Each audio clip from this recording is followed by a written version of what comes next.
Magandang araw mga kaibigan. Good news po ang pag-usapan natin ngayon. Sa mga nagmamahal sa Duterte, ito na yung pinakahihintay natin. Post ng unofficial Ronald Bato de la Rosa solid supporters 9 minutes ago. Sabi dito, breaking! Supreme Court declares articles of impeachment against Vice President Sara Duterte unconstitutional. According to the Supreme Court, articles of impeachment against Vice President Sara Duterte did not comply with the Constitution. The Supreme Court ruled, ito na yung pahayag ng sandali kay umuulan dito sa bumabagyo dito sa location ko. Normal na lang daw, sabi ng presidente, wala na tayong magagawa. Ito ang pahayag ng tagapagsalita ng Supreme Court, Attorney Camille Ting. The Supreme Court has ruled that the House impeachment complaint versus VP Sara Duterte is barred by the one-year rule and that due process or fairness applies in all stages of the impeachment process. So, barred na wala daw due process. Galing. Korte Suprema idineklara ang articles of impeachment ni VP Sara na unconstitutional. Okay? So, magbasa tayo sa mga comments ha. Dali. Ang gandang balita ito, mga ka-DDS. Okay. Ito, sabi ng author, patay na naman ang demokrasya at rule of law, sabi ng Alipores ni Tamba. Sigurado yan. Magngangak-ngak na naman, attorney. Oh, it's crying time right now for Laila de Lima. Pakanta tuloy tayo. I can see that far away look in her eyes. I can tell by the way she speaks in public that it won't be for too long at crying time. Yan.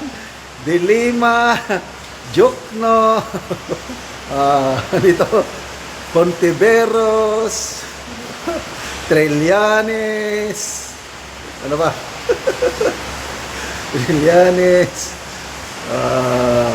meron pa yung Supreme Court Justice Supreme Court Carpio, of course si Auntie Claire, si Princess Abante.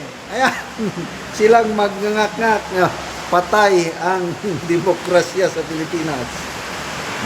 Chad Ocap, sabi niya, paano mga ubob, mga congressman di maipaliwanag sa Supreme Court kung legal ba ang impeachment na napay?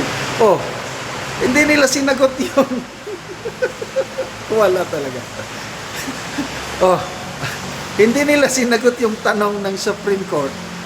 Ano daw, co-equal branch of government daw sila.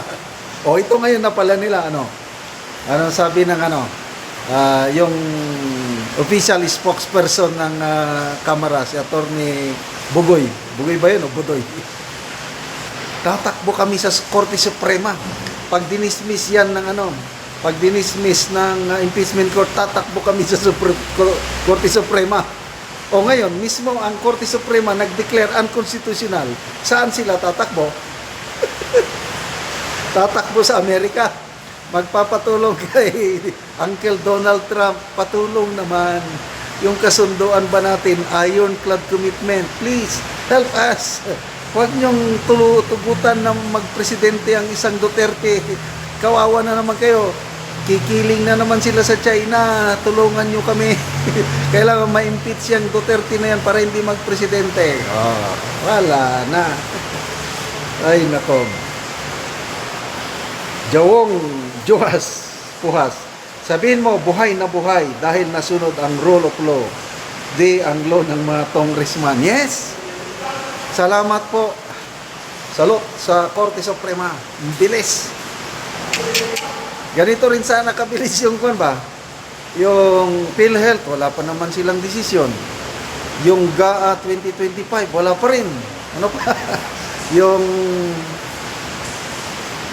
yung ano to, writ of habeas corpus ng mga Duterte para anyway, malaking magbunyi tayo mga nagmamahal. So, ano ngayon? Relax lang si BP Sara. Ligtas na siya. Ano ngayon ang masasabi ni Mr. Richard Hidarian? Sigurado, isang magngangak-ngak yan. Mas Korte Suprema. So, tama si Senator Chis Escudero. Iblinag ko ito kanina. Pinagsabihan niya ang Kamara, hindi kayo mas mataas sa Supreme Court. Kasi ang tingin ng Kamara, co-equal daw sila sa Korte Suprema. Hindi, sabi ni Senator Chis, ang tanging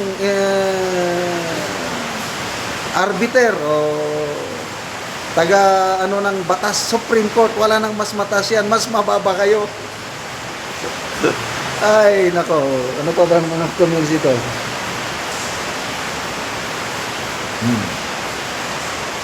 Worley Omani, pink and yellow CPPB, don't cry out. Don't cry for me, Argentina.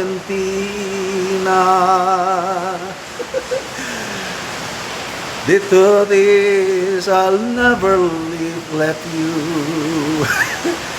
Ang sarap kumanta, no? Ano bang kanta nating mga dide? So, Ray Paras, balikan at imbestigahan ang lahat na pumirma sa impeachment. Ready nyo na ang mga yan. Sabi ni Senator Marcoleta, lintek lang ang walang gante. Humanda na kayo. Hindi nyo matatanggal si BP Sara. Di nagkatotoo.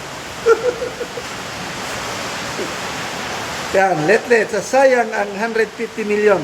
Karma is so real. Pera natin yun. Yung 150 million kada porma. Grabe.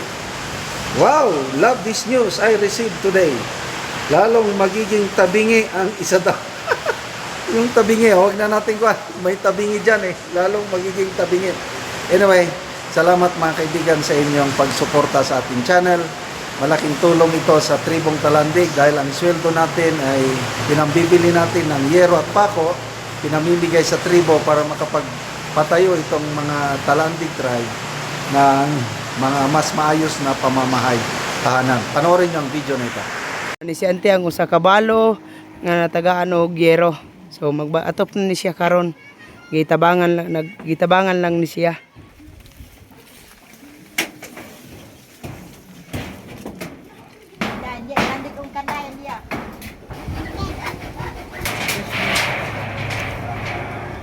Ilang kay da kay kusog.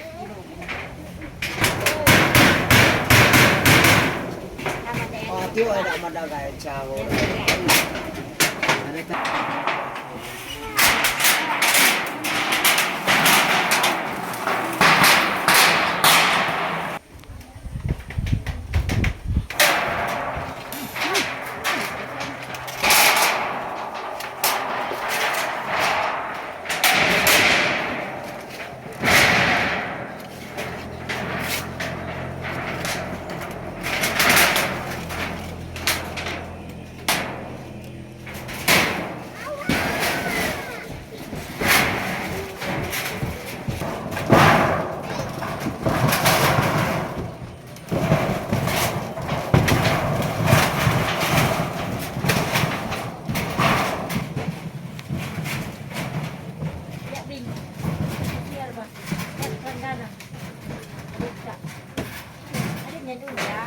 O karon numanagyod ang balay ni ante nga usa ka balo so gitabangan lang siya sa asawa sa iyang igsuon tungod kay balo naman gud siya.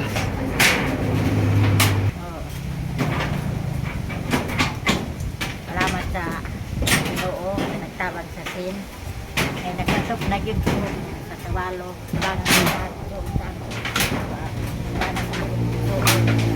Salamat yun. Natawanan ko. Nakasok na yun. Pila ka tuig nanti mong pagkabalo? Tulo na. Tulo na ka tuig. Oo. So salamat ka ante. Oo.